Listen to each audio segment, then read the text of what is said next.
You ever watch a game where your team is clearly better at football? Then you look down and realize they've committed a small novel worth of turnovers? Because that's this one. The 1995 Carolina Panthers, brand new franchise, still figuring out where the coffee maker goes, walk into the Superdome and put up 409 yards of offense and still lose by 8. Not because the Saints were unstoppable, because the Panthers kept handing them the keys like, no, after you. And inside that mess, you get this weird bright signal flare, Mark Carrier, a veteran receiver, an expansion draft guy who basically kept saying, fine, if we're going to self-destruct, I'm at least going to make it cinematic. 2 touchdowns, one of them from 60 yards, on a night when the Panthers quarterback throws 4 interceptions. So if you're looking for a neat moral lesson, you're in the wrong dome. But if you want the story of how an expansion team can be both real and reckless in the same breath, welcome to the episode. Welcome back to Panthers 100. This is episode 4. Today's player is Mark Carrier. Today's game, November 26th, 1995. Carolina at New Orleans, a 34-26 loss. Today's idea, on an expansion team, one veteran can keep the lights on, even while the building's actively on fire.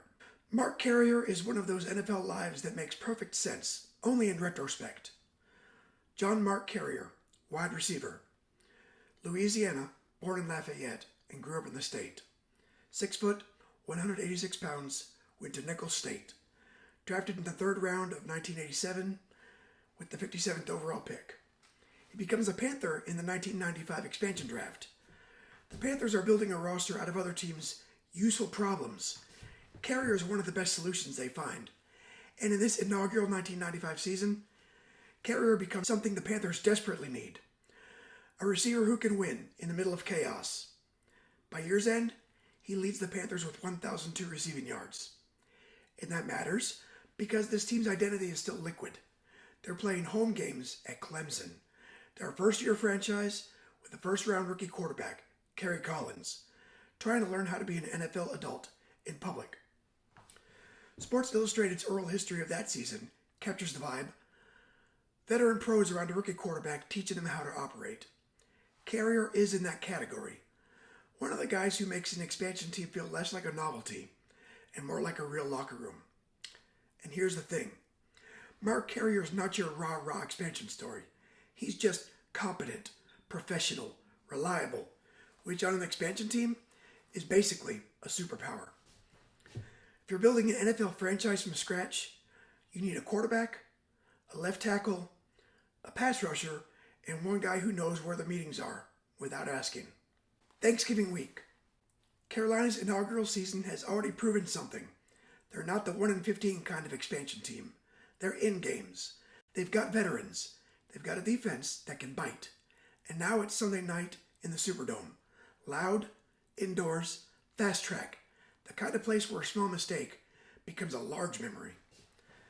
The Saints are the kind of team in 1995 that tells you exactly who they are. Run the ball, own the clock, and let the dome do the rest. And this game becomes a test of whether Carolina can play clean football on the road. Because the math is simple. If Carolina plays clean, they have more offensive horsepower. If Carolina plays sloppy, the Saints don't even have to be special. They just have to be awake. And the Panthers do not play clean. First quarter, the game starts sideways. Carolina receives the opening kickoff. And almost immediately, you see what kind of night it's going to be. Because the Panthers offense can move, but it can't hold on to reality. Kerry Collins gets hit, the ball comes out, fumble. And you can feel the dome wake up like it smells blood. Later in the quarter, it gets worse. With 2:12 left in the first, Collins is sacked, fumbles again, and the Saints recover at the Carolina 4. 2 plays later, Mario Bates, 4-yard touchdown run, Saints up 7-3. And that's the first theme of the night. Carolina doesn't have to be outplayed. Carolina can just donate. Meanwhile, Carolina's points come early from John Casey, a 22-yard field goal. So you've got this contrast. Saints points are coming from Carolina's mistakes. Panthers points are coming from please. Just take the points. Second quarter, the big strike and the bad trade-off. The Saints add another score. Jim Everett to Quinn Early, a 27-yard touchdown pass, and now it's 14-3. Carolina answers with the kind of play that makes you believe in the franchise. Collins hits Willie Green for a 60-yard touchdown. Big shot, quick flip. And the Panthers tack on the 2-point conversion.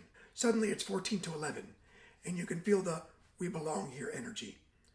But the Saints keep taking the game back the way they like to. Field position, clock, and Carolina's mistakes. They add field goals. Doug Bryan from 45 in the second quarter, and by halftime, it's 17-11 Saints. The Panthers offense shows flashes, but the Saints offense is methodical. The real battle, turnovers, and field position. The Saints will try to sit on you. They open the half with a 39-yard field goal, 20-11. And then comes one of the most sneakily important moments that feels like a turning point. 15 minutes, KC kickoff. Tyrone Hughes returns at 83 yards to the Carolina 7. That's the kind of return that should become points and momentum, but instead, Carolina stalls. The Saints survive, which becomes its own message. Your highlights don't scare us. And New Orleans goes back to the run game. Mario Bates scores again, a 6-yard touchdown run, and it's 27-11. At this point, the Saints are doing the dome thing. Slow, suffocation offense, make you chase, make you press, wait for the mistake, and then the Panthers get a break. With 1:41 left in the third, Jim Everett fumbles, and Carolina recovers. A gift. The exact kind of gift Carolina's been handing out all night. And Carolina cashes it. This is where Mark Carrier enters the story like a plot device. The Panthers drive down with 1 second left in the third. Kerry Collins to Mark Carrier, 3-yard touchdown. And now it's 27-19. And here's why that matters. Down 8 entering the fourth, you can still write a normal comeback script. It's not desperate yet. But the fourth quarter is where this game becomes a documentary about consequence. Fourth quarter features a Carrier explosion inside a turnover avalanche. Early in the fourth, Carolina has chances. They even attempt a field goal. Doug Bryan misses from 36. And then the fatal one. 9:03 left, Kerry Collins throws a pick. Not just a pick, an emotional pick. The kind that tells the Saints defense, keep doing exactly what you're doing. From there, the Saints do the simplest thing in football. They run it. And then, Derek Brown, 35-yard touchdown run. And now it's 34-19. And if you're Carolina, you know what that means. You're down 15, you need a miracle. And you're doing it with a quarterback who's been living dangerously all night. But then Mark Carrier does the thing that makes this episode exist. 34 seconds left, Collins hits Carrier for a 60-yard touchdown. Carrier's second score, his second explosion. And it trims the final to 34-26. It's both awesome and brutal, because it raises the question, well, where was that 5 minutes earlier? But the Saints kneel it out, and that's the ball game. This is one of those games where the quarterback stat line looks like a crime scene. Kerry Collins, 17 for 46, 335 yards, 3 touchdowns, 4 interceptions. That's chaos production. But inside that chaos, Mark Carrier is a professional receiver, doing professional receiver work. He's the guy who can win when the structure breaks. He's the guy who can take a game that's slipping away and still create a wait, what? Moment. He's the veteran who makes a rookie quarterback feel like he can still throw the ball when the world is yelling, don't. In the first-year franchise, that matters because you're not trying to win a Sunday night game. You're trying to prove your offense can function in a loud building against a real team under pressure. Carrier gives the Panthers something valuable, even in a loss. Proof of concept. And the cruel part is, the proof arrives in a game where the Panthers also demonstrate the opposite concept. You can outgain a team and still lose if you spot them extra possessions. Here's the clean summary. Carolina puts up 409 yards.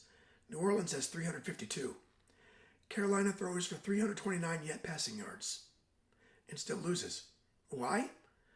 Because Carolina commits 6 turnovers. New Orleans commits 4. And New Orleans owns the clock, 36 minutes to 24 minutes. This is why the Saints win.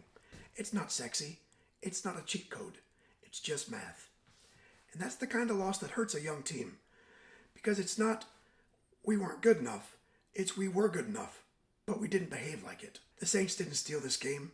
Carolina left it on the curb with the hazards on.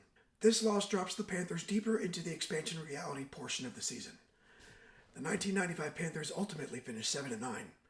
And the funny thing about 7-9 in a debut season, it's both impressive and unsatisfying. It tells you the franchise is real. It also tells you that the margin between storybook and learning experience is about 3 bad decisions per quarter. As for Mark Carrier's season, he's not a cameo, he's a genuine feature. Again, 1,002 yards in 1995. He's one of the major reasons Carolina can play credible football right away. He stays in football in a way that fits his personality.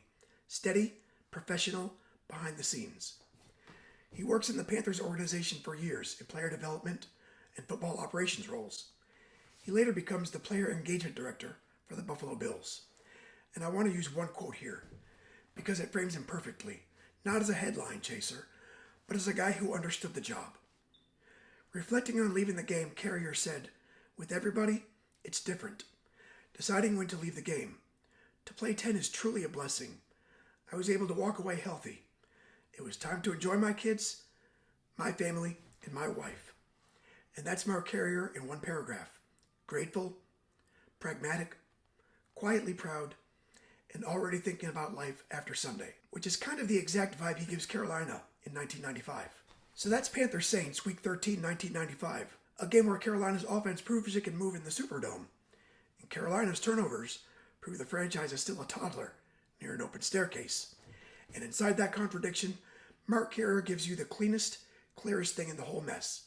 Production, 2 touchdowns, a veteran showing an expansion team what real looks like. That's it for Panthers 100, Episode 4, Mark Carrier. Next time we stay in 1995, and we pivot from big plays to blunt force trauma, because Episode 5 is Mike Fox, in a game where the Panthers win by turning the pocket into a crime scene. Thanks for watching.